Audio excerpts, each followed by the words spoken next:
작가 시오노 나나미가 쓴 십자군 이야기라는 책에 보면 1099년 제1차 십자군 원정대가 여러 우여곡절 끝에 드디어 예루살렘에 도착하는데 그때의 장면을 이렇게 묘사하고 있습니다. 1099년 6월 7일 십자군은 마침내 예루살렘이 멀리 보이는 지역에 이르렀다. 갑옷들의 금소금을 내며 제후들은 말에서 내렸다. 그리고 마치 교회에 들어선 것처럼 정중하게 한쪽 무릎을 꿇고 투구를 벗었다. 병사들 중에는 저도 모르게 두 무릎을 꿇고 두 손을 하늘로 올리며 울음을 터뜨리는 이도 있었다. 모두가 감동에 몸을 떨었고 감격의 눈물을 흘렸다. 태어났을 때부터 귀에 못이 박히도록 들어온 거룩한 도시 예루살렘이 지금 그들의 눈앞에 때마침 붉게 물든 석양을 받으며 조용히 그곳에 있었다. 마침내 여기까지 왔다는 감회가 모든 이의 가슴 가득 차오르고 흘러 넘치는 것을 감미로운 마음으로 받아들이고 있었던 것 같다. 이 순간 제1차 십자군의 전사들은 온전히 겸허한 순례자가 되었다. 예루살렘, 바로 예루살렘은 그러한 도시였다. 혹시 우리 가운데 예루살렘에 한번 다녀오신 분들이 계시나요? 저도 사실은 성지순례를 해본 적이 없습니다. 만약 정말 우리가 예루살렘에 들어가게 된다면 지금 이 십자군의 병사들과 같은 그러한 감동이 있을까요? 여러분 어떠십니까? 구약에서 처음 예루살렘을 우리는 모리아 산으로 이름이 나옵니다. 바로 아브라함이 하나님의 명령을 따라 아들 이삭을 제물로 드리려 했던 곳이 바로 이 모리아 산입니다.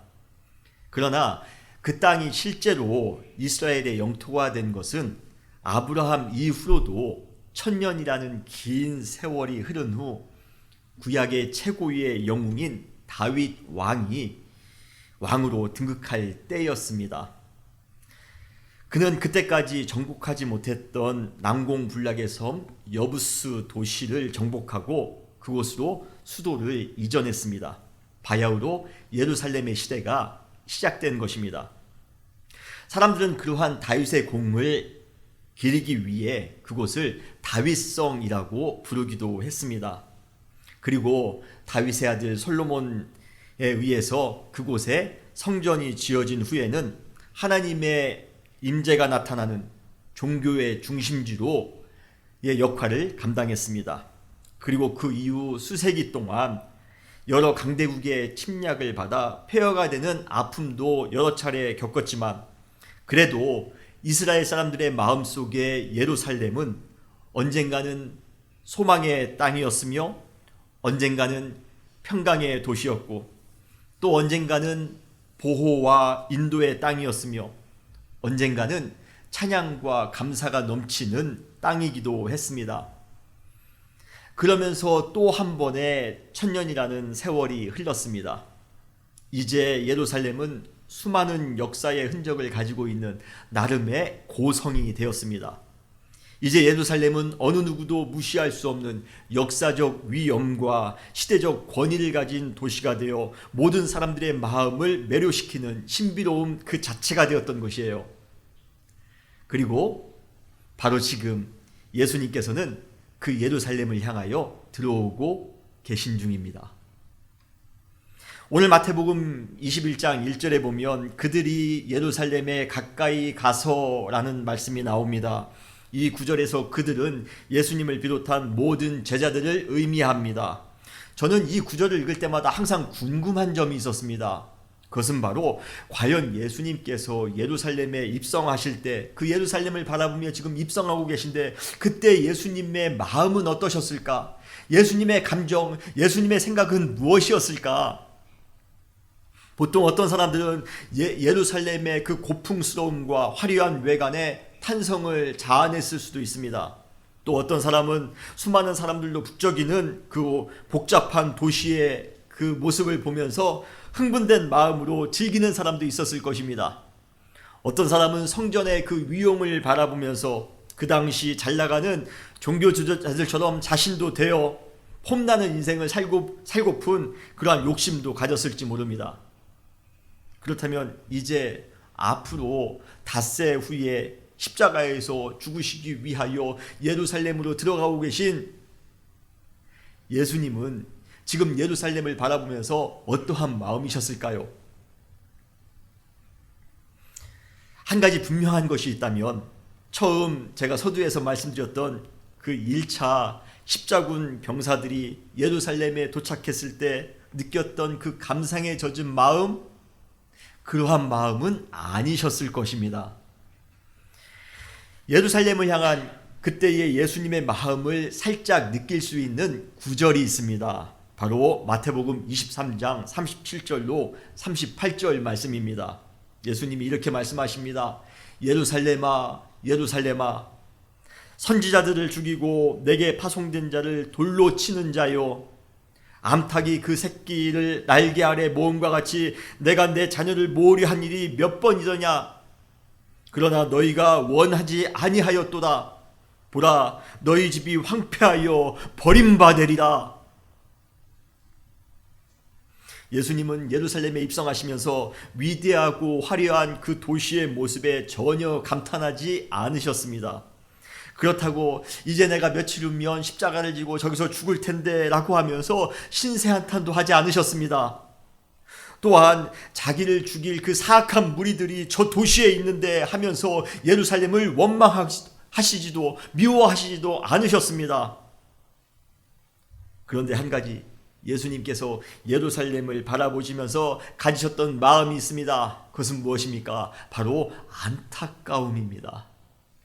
너무도 안타까운 것입니다.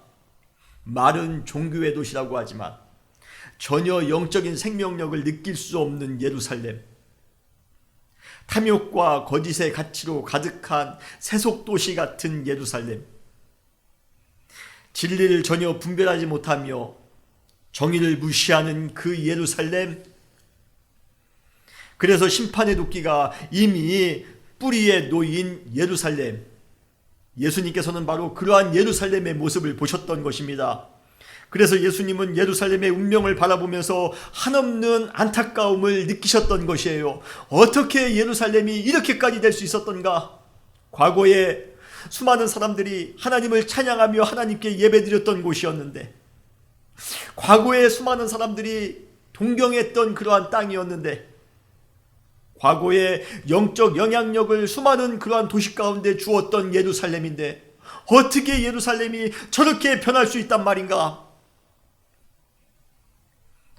앞으로 며칠 후에 예수님은 예루살렘으로부터 버림받을 것입니다. 십자가에 죽으신다는 것입니다. 그러나 예루살렘이요, 정말 얼마나 어리석은 도시입니까? 정작 버려질 것은 예수님이 아니라 예루살렘 그 자신이 될 것입니다. 이제 예루살렘은 예수님께서 방금 전에 말씀하신 것처럼 황폐하여 버림받을 것입니다. 얼마나 안타깝습니까? 사랑하는 성도 여러분, 우리 시대, 우리의 예루살렘은 어떻습니까? 우리의 가정의 예루살렘은 어떻습니까? 우리 교회의 예루살렘은 어떻습니까? 우리 이웃과 우리 시대의 예루살렘은 어떻습니까? 예수님께서 우리 가정에 입성하신다면, 예수님께서 우리 교회에 입성하신다면, 예수님께서 우리의 지역과 우리 시대에 들어오신다면 과연 예수님은 우리를 보면서 무엇을 느끼고 무엇을 생각하실까요? 하나님의 임재의 땅, 최고의 순례의 땅, 가장 종교적인 땅인 예루살렘도 안타까운 마음을 가지고 들어오셨을진데, 우리 지역과 우리 시대에 입성하시면서 우리의 죄악된 모습을 보며, 우리의 변질된 신앙을 보며, 우리의 무관심한 영성을 보며, 우리의 타락한 문화를 바라보면서 예수님은 어쩌면 통곡하지 않으실까요? 그러므로 우리는 항상 우리 시대의 예루살렘을 돌아보셔야 됩니다. 우리의 가정의 예루살렘, 우리 교회의 예루살렘, 우리 시대의 예루살렘은 얼마나 온전한가? 정말 하나님의 뜻대로 진행되어지는 그러한 민족인가, 지역인가, 시대인가? 사랑하는 성도 여러분, 우리 시대, 우리의 예루살렘을 또 한번 살펴볼 수 있는 영적 지혜가 우리 모두에게 있으시기를 주님의 이름으로 축원합니다. 예수님께서는 이렇게 예루살렘으로 들어오시면서 두 제자에게 특별한 임무를 말씀하셨습니다. 그 내용이 오늘 마태복음 21장 2절 후반으로부터 3절에 나오고 있습니다. 예수께서 두 제자를 보내시며 이르시되 너희는 맞은편 마을로 가라. 그리하면 곧 매인 나귀와 나귀 새끼가 함께 있는 것을 보리니 풀어 내게로 끌어오라. 만일 누가 무슨 말을 하거든 주가 쓰시겠다 하라. 그리하면 즉시 보내리라. 우리는 이 구절을 보면서 참 신비합니다. 예수님이 참 신비한 능력을 가지고 계세요. 야, 어떻게 저렇게 예수님이 그 나귀가 묶여있는 것을 저렇게 예측할 수 있었을까? 여러분 정말 그러십니까? 우리는 가끔 성경을 읽으면서 예수님이 하셨던 모든 사역을 그분의 신적인 능력과 권위로만 아주 신비하게 해석하려는 그러한 경향이 있습니다. 물론 풍랑을 잔잔케 한 그 하나님의 능력, 많은 병자와 귀신 들린 자를 고쳐주신 그 예수님의 능력, 그리고 죽은 야이로의 딸, 죽은 나사로를 살리신 그 능력은 예수님의 신성을 보여주는 확실한 증거일 것입니다. 그러나 나귀 새끼가 매어 있는 것을 예수님께서 무슨 특별한 신적 통찰력을 가지고 미리 예지하신 이후에 그것을 영적인 권위를 가지고 당당하게 주가 쓰시겠다 해서 예수님이 쓰셨다라는 식으로 신비하게 해석하는 것, 이 구절을 신비하게 해석하는 것은 좀 문제가 있다고 봅니다. 이러한 해석은 예수님의 신성을 드러내기보다는 오히려 예수님의 그 신성을 반감시키는 결과를 가져올 것이라 저는 생각을 해요. 무조건 다 신비하게 우리가 해석해서는 안 됩니다. 우리는 이 두 제자를 향해 새끼 나귀를 가져오라고 말씀하시는 예수님의 행동을 통해 구원의 사역을 위한 준비의 치밀함을, 예수님의 그 치밀한 준비성을 우리는 깨달을 수 있습니다.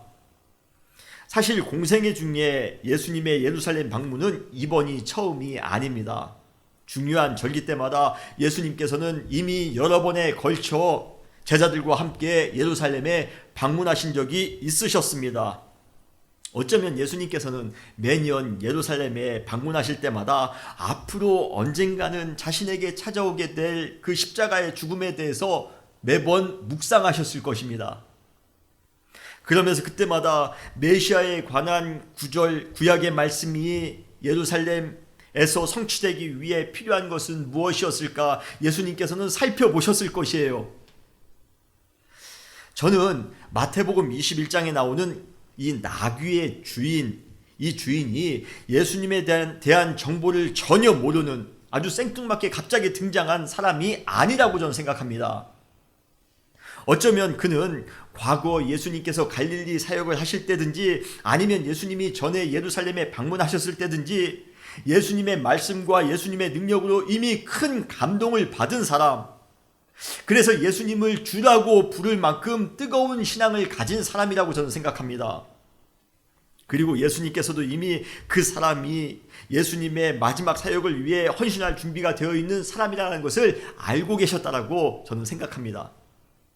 그리고 드디어 지금 예수님께서 그 사람의 나귀를 사용할 때가 된 것입니다. 예수님께서도 그 사람의 집이 어디인지, 나귀는 어떻게 메어져 있었는지, 그리고 저번에 봤을 때 그 나귀가 새끼를 지금 임신하고 있었다는 사실도 어쩌면 알고 계셨을 것입니다. 이것은 뭐 특별한 신적 능력을 가지고 있기 때문이 아니라 그거 없이도 충분히 아실 수 있는 겁니다. 그래서 두 제자에게 맞은편 마을로 가서 나귀 새끼를 풀어오라라고 말씀하셨던 것이에요. 혹시 나귀의 주인이 갑작스러운 상황에 당황해서 무슨 말을 하거든 주가 쓰시겠다라고 말만 하면 된답니다. 그러면 그 주인은 이미 그때를 준비하고 언제든 주님을 위해서 헌신할 자기의 모든 것을 드릴 준비가 되어 있었기 때문에 즉시 나귀를 보내줄 것입니다. 이 모든 것이 이미 잘 준비된 세팅이나 마찬가지입니다. 그러고 보니 예루살렘에서 이 나귀 주인뿐만 아니라 많은 사람들이 이 고난주간과 연관되어 있다는 사실을 우리는 알 수 있습니다. 마리아와 마르다와 나사로, 이 남매들, 나병 환자 시몬, 그리고 그 집에서 옥합을 깨트려 예수님의 머리에 부었던 그 여인, 최후의 만찬을 할 수 있도록 다락방을 제공해 준 그 주인, 십자가의 길을 동행해 준 여러 여인들, 예수님의 장례를 도울 니고데모와 아리마대 요셉, 수많은 사람들이 이미 예수님의 그 마지막 사역을 준비하고 있었던 것입니다. 결국 예수님의 십자가의 사역은 합력하여 선을 이루는 사역입니다. 예수님의 신적 능력으로 그것이 가능했던 것이 아니라 수많은 그러한 헌신자들이 예수님께서 십자가를 지실 수 있도록 눈물로 헌신하는 사람도 있었습니다. 물질로 헌신하는 사람도 있었습니다. 준비되어진 마음을 준비하고 있었던 사람들도 있었습니다. 그러한 사람들이 하나가 되어 십자가의 사건을 이루었다라는 것입니다. 사랑하는 성도 여러분, 교회의 부흥과 교회의 회복이 예수님의 신적 능력을 통해서만 일방적으로 이루어지는 것 아닙니다. 기적이 일어나고 신비한 능력이 일어난다고 해서 교회가 부흥하는 것 아닙니다. 어느 순간에는 예수님의 신적 능력만 의존하면 오히려 교회에 더 문제가 생길 수도 있고 또 우리의 신앙에 큰 문제가 생길 수도 있습니다. 물론 예수님의 그 기적과 같은 능력도 경우에 따라 필요할 때가 있습니다. 주님께서 필요하시다라면 우리의 병도 고쳐주실 것입니다. 우리에게 정말 신비한 능력을 행해 주실 것입니다. 당연히 필요하면 성령을 통해 그러한 능력이 우리 가운데 신비한 방식으로 이루어질 것이라 저는 믿습니다. 그러나 기본적으로 교회의 부흥과 교회의 회복은 예수 그리스도의 복음으로 변화된 성도들이 그리스도 안에서 믿음으로 헌신할 때 그리고 합력할 때 이루어지는 줄 믿으시길 바랍니다. 그러므로 더 의미 있고 강력한 공동체,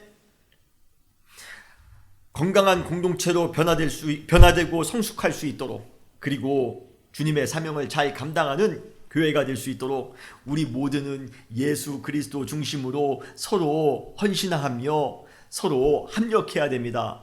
우리 은혜교회는, 여러분의 가정은, 우리 지역은 수많은 사람들이 예수 그리스도의 이름으로 합력하기를 원합니다. 이 시대를 향해서 주님께서는 우리를 향하여 준비해 놓으신 그러한 사명들이 있을 것입니다. 팬데믹 시대에 우리는 왜 지금 아이오와 이 디모인 지역에 있는 것일까? 우리 교회는 왜 지금 20주년을 맞이하여 이곳에 서 있는 것일까? 주님의 때에 우리 교회를 사용하기 위하여, 여러분 한 분 한 분을 사용하기 위하여 우리를 이곳에 부르셨음을 여러분 믿으시길 바랍니다. 그리고 때가 되면 우리는 함께 합력하여 하나님의 선을 이루시면 되는 것입니다. 지금 수많은 사람들이 고난주간에 한마음이 되어 예수님의 십자가의 길을 준비하고 있습니다. 예수님의 신적 능력이 아니어도 됩니다. 우리가 믿음으로 헌신한다면 더 큰 기적, 더 큰 하나님의 능력을 이룰 수가 있습니다. 그러한 교회, 그러한 가정, 그러한 우리 모든 성도님들이 되시기를 주님의 이름으로 축원합니다. 그렇다면 왜 예수님께서는 그 새끼 나귀를 타고 예루살렘으로 들어가실 생각을 하셨던가 하는 것입니다. 우리는 전쟁에서 승리한 왕이나 장군이 말을 타고 아주 의기양양한 모습으로 도시에 들어오는 것을 영화나 드라마를 통해 한 번 정도는 본 기억이 있으실 것입니다. 그렇죠? 그때 그 아주 의기양양하게 도시에 들어갈 때 그 모습이 얼마나 화려하고 멋있는지 모릅니다. 아주 위풍당당하죠? 예수님께서 태어나시기 전 160년 전에 마캅이라는 장군, 유대인 장군이 있었습니다. 그 당시 이스라엘 지역을 탄압하며 통치했던 아주 무시무시한 그 셀루쿠스 왕조라는 그러한 왕조가 있었습니다. 그 셀루쿠스 왕조의 그 정부군을 물리치고 이스라엘의 독립을 가져온 사람이 바로 이 마카비 장군입니다. 그때 이 마카비 장군이 독립을 이루고 성전을 정화한 다음에 봉헌하는데 그것이 바로 하누카입니다. 지금도 유대인들이 하누카 절기를 지키죠. 바로 이때 그 절기가 생긴 것입니다. 그때 이 마카비가 독립전쟁에서 승리한 이후에 예루살렘에 말을 타고 들어오는 모습은 이스라엘 역사상 빼놓을 수 없는 아주 명장면이었습니다. 그리고 시간이 다시 흘러 이스라엘은 지금 로마에 의해 식민 통치를 받고 있습니다. 그때 모든 사람들은 이 마카비 장군을 추억하면서 그와 똑같은 민족적 영웅이 등장해 우리 민족을 로마로부터 구원한 후 멋있게 말을 타고 예루살렘에 들어왔으면 좋겠다라는 마음을 가지고 있었습니다. 아마 이러한 분위기 속에서 예수님이 말을 타고 예루살렘에 들어오셨더라면 이스라엘 독립을 위한 영웅이 되셨을지도 모릅니다. 어쩌면 제자 중에서나 또는 예수님께서 예루살렘에 들어오실 때 환호했던 사람 중에는 은근히 마카비가 과거에 했던 그 민족의 독립을 예수님께서도 해주셨으면 하는 바람을 가지고 있었을지도 모릅니다. 그러나 우리가 잘 아는 것처럼 예수님께서는 민족의 독립을 위해 로마의 그 정복자들과 어떠한 군사적인 충돌, 물리적인 충돌을 시도하지 않으셨습니다. 더군다나 예루살렘에 입성하실 때 예수님께서는 마카비와 같은 그러한 멋있는 말을 타고 들어왔던 것이 아니라 초라해 보이는 나귀 새끼를 타고 들어오셨던 것이에요. 이렇게 예수님께서 나귀를 타고 예루살렘으로 입성하신 것은 두 가지 이유 때문입니다. 아주 중요한 두 가지 이유가 있습니다. 첫 번째 이유는 무엇입니까? 바로 구약의 말씀을 성취하기 위해서입니다. 마태는 이 상황을 오늘 본문 마태복음 21장 4절에 이렇게 설명하고 있습니다. 이는 선지자를 통하여 하신 말씀을 이루려 하심이라. 새끼 나귀를 타고 들어오시는 것이 바로 선지자의 말씀을 이루는 것이랍니다. 그렇다면 선지자들이 하신 말씀이 도대체 무엇입니까? 그 내용은 마태복음 21장 5절에 나옵니다. 이 구절은 마태가 이사야서 62장 11절과 스가랴서 9장 9절 말씀을 복합적으로 인용한 내용입니다. 시온 딸에게 이르기를 내 왕이 내게 임하나니 그는 겸손하여 나귀 곧 멍에 매는 짐승의 새끼를 탓도다 하라 하였느니라 라고 말씀하십니다. 이것이 예언이에요.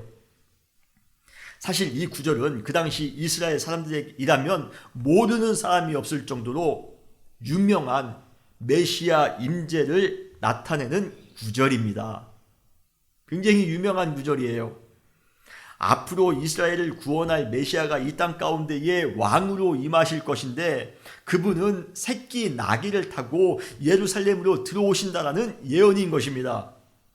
결국 우리가 보기에는 초라한 새끼 나귀를 타고 예수님께서 예루살렘으로 들어오는 것처럼 보이지만 이러한 선지자의 예언을 잘 알고 있었던 그러한 모든 유대인들에게 새끼 나귀를 타고 지금 예루살렘으로 들어오시는 예수님의 모습은 마치 메시아의 임재를 느끼도록 하는 아주 충격적인 장면이었을 것이에요. 아, 저분이 나귀 새끼를 타고 지금 들어오시다니, 와, 저분이 정말 메시아인가 보구나. 그리고 예수님께서도 지금까지 공생의 갈릴리 사역을 하실 때까지만 해도 자신이 메시아라는 사실에 대해서 항상 숨기셨습니다. 하나님의 큰 일을 행했을 때에도 예수님께서는 그 사람에게 다른 사람에게 가서 절대로 말하지 말라라고 말씀하십니다. 또 어떤 이는 예수님을 향하여 하나님의 아들이라고 할 때 다른 사람들에게 가서 하지 말라라고 예수님은 숨기셨습니다. 자기의 정체를 숨기셨으며 항상 비밀로 하셨습니다. 그런데 이번에 예루살렘에 입성하실 때만큼은 선지자들의 예언대로 당당하게 새끼 나귀를 타고 들어오심으로써 예수님 자신은 그리스도 메시아라는 사실을 만방에 아주 의도적으로 선언하신 것입니다. 그러므로 우리는 나귀를 타고 들어오시는 예루살렘으로 들어오시는 이 예수님을 바라보면서 그분이 메시아라는 사실을 우리도 고백할 수 있어야 됩니다. 예수님은 메시아입니다. 하나님의 말씀을 성취하신 메시아입니다. 두 번째 이유는 무엇입니까? 예수님께서 나귀를 타고 예루살렘에 입성하신 두 번째 이유는 메시아의 역할이 무엇인지를 분명하게 보여주기 위해서입니다. 우리가 지금 방금 전에 나누었던 마태복음 21장 5절에 나오는 선지자의 예언에 보면 메시아는 우리에게 왕으로 임할 것입니다. 왕으로 우리에게 오실 것입니다. 그러나 그분은 또한 어떻게 오십니까? 겸손하여 새끼 나귀를 탔다라고 말씀하고 있습니다.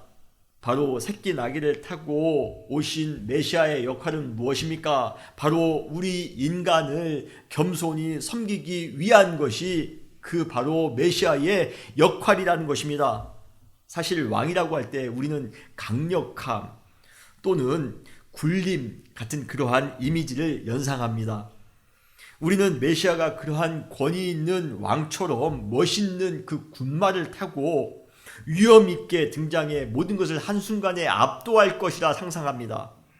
그러나 이 땅에 진정한 메시아로 오신 예수님은 우리가 생각했던 그러한 왕의 모습이 아니라 아주 정반대의 모습으로 우리 가운데 찾아오셨습니다. 예수님께서는 새끼 나귀를 타고 예루살렘으로 들어오심으로써 우리 위에 군림하시기 위해서가 아니라 우리를 섬기기 위해 오셨음을, 그리고 우리를 의미로 주관하기 위해서가 아니라 우리에게 영원한 구원의 기쁨과 자유를 주시기 위하여 오셨음을 상징적으로 보여주고 계시는 것이에요. 사랑하는 성도 여러분, 예수님께서는 지금 우리에게도 나귀를 타고 찾아오심으로써 우리의 메시아 되심을 여러분 믿으시길 바랍니다.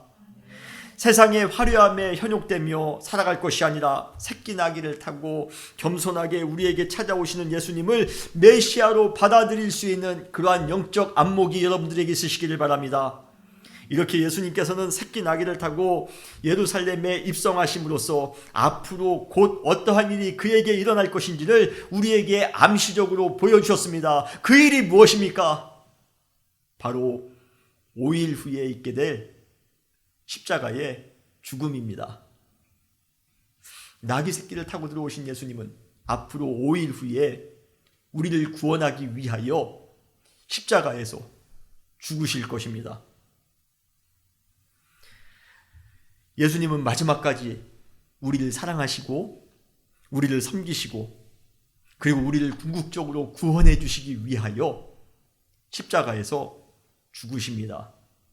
그 출발이 어디입니까? 바로 나귀 새끼를 타고 예루살렘으로 들어오시는 것입니다. 사랑하는 성도 여러분, 예수님께서 이 땅 가운데 오실 때 화려한 모습으로 아주 위험 있고 능력 있는 모습으로 들어오시지 않았다고 해서 실망스럽습니까? 그 정도로 오셔야지만이 더 큰 일을 이루실 수 있지 않을까요? 우리가 원하는 것을 그대로 이루어 주실 수 있지 않을까요? 하필이면 오실 때 새끼 나귀가 무엇입니까? 정말 모양 빠지는 것 같습니다. 아닙니다. 나귀 새끼를 타고 지금 들어오신 예수님은 우리를 위해 죽기를 각오하신 예수님, 메시아이십니다. 오늘도 그 주님을 만나시는, 그 겸손의 주님을 만나시는, 우리를 위하여 십자가에서 죽으시기 위하여 지금 들어오시는 그 예수님을 만나는, 메시아를 만나는 우리 모두가 되시기를 주님의 이름으로 축원합니다. 두 제자가 가서 예수님께서 명령하신 대로 나귀를 끌고 왔습니다. 그러자 곧 예수님께서는 새끼 나귀를 타시고 예루살렘으로 입성하기 시작합니다. 소박해 보이는 장면이지만 메시아에 대한 예언이 성취되는 아주 감동스러운 장면이 아닐 수 없습니다. 그래서 무리의 대부분이 그들의 겉옷을 펴며 또 종려나무 가지를 흔들며 예수님의 예루살렘 입성을 축하하고 있습니다. 오늘 본문 마태복음 21장 8절에 보면 무리의 대다수는 그들의 겉옷을 길에 펴고 다른 이들은 나뭇가지를 베어 길에 펴고 라고 말씀하십니다. 자신의 겉옷을 길에 폈다는 것은 메시아를 향한 최대한의 존경을 의미합니다.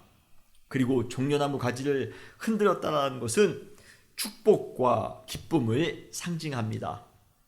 이렇게 종려나무 가지를 흔들며 예수님을 맞이했다고 해서 고난주간이 시작하는 이 첫날, 오늘 주일을 우리는 종려주일이라고 부르기도 합니다. 이렇게 예수님의 임재는 모든 사람들에게 기쁨이며 감동입니다. 오늘 우리에게 찾아오시는, 나귀 새끼를 타고 우리에게 찾아오시는 그 주님을 또 한 번 기쁨으로 맞이하시는, 축복하며 맞이하시는 우리 모두가 되시기를 바랍니다.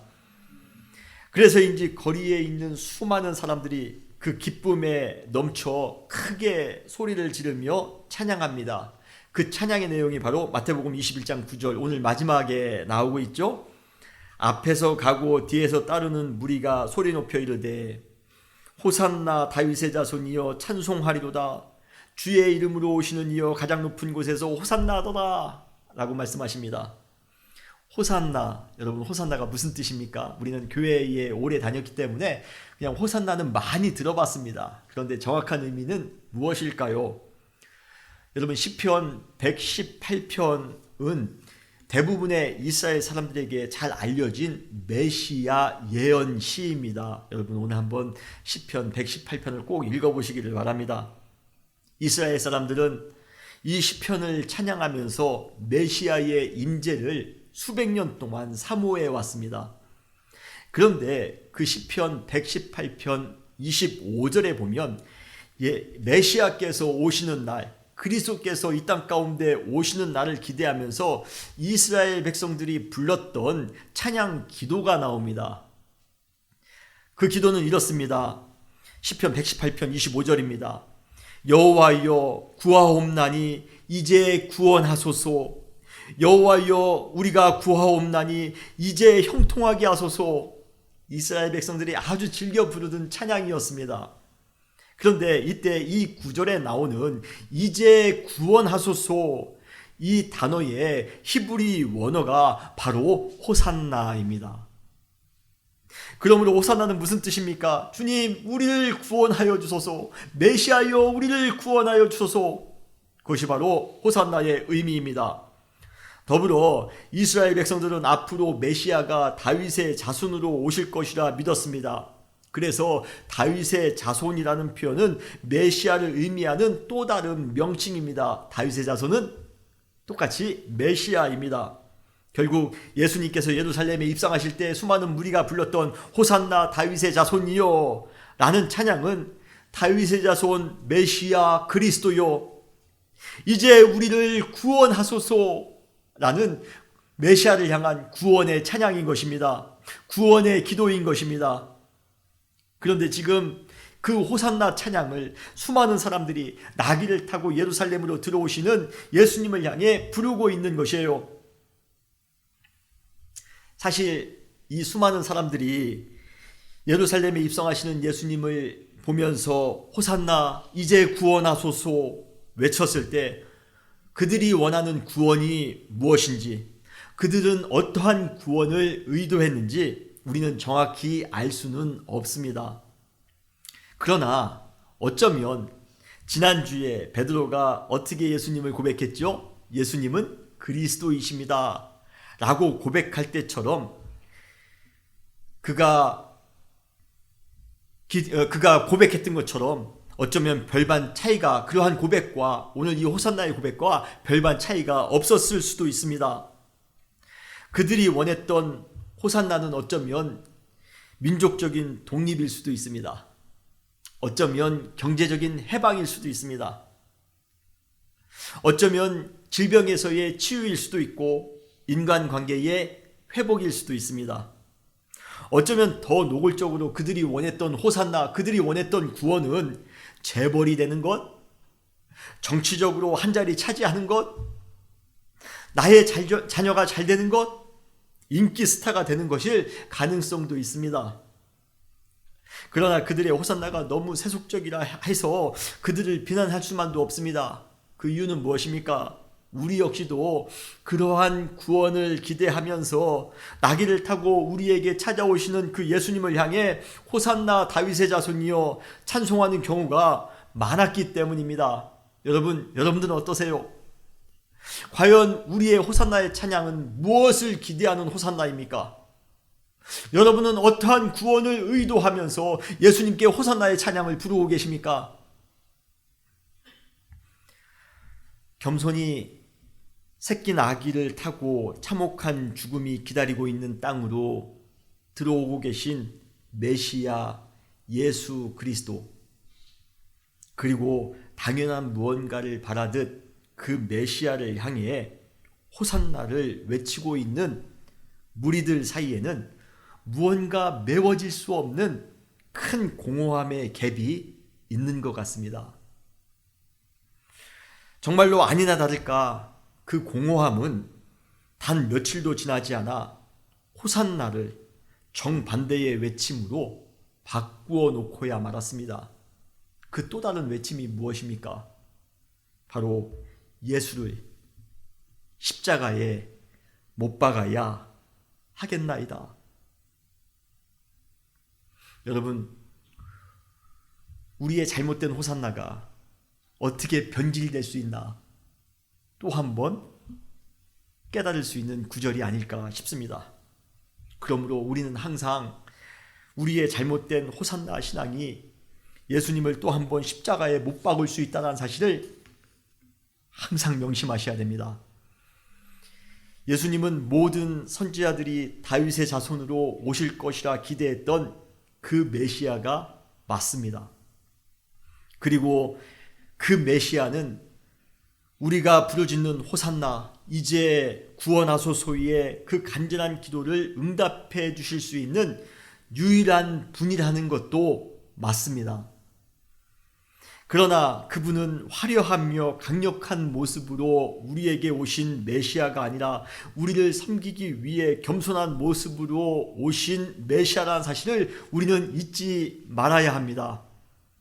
또한 그분은 우리가 가지고 있는 가장 고통스러운 문제, 가장 근원적인 문제, 우리의 영혼의 그 깊은 곳의 문제, 죄와 사망의 문제에서 우리를 구원해 줄 수 있는 유일한 분임을 여러분 믿으시길 바랍니다. 우리는 우리의 그 영혼의 문제를 위해 먼저 호산나로 메시아께 기도의 찬양을 해야 됩니다. 잘 먹고 잘 살기 위하여, 좋은 집을 구입하기 위하여, 사업이 잘 되기 위하여 호산나! 주님을 찬양하겠습니다.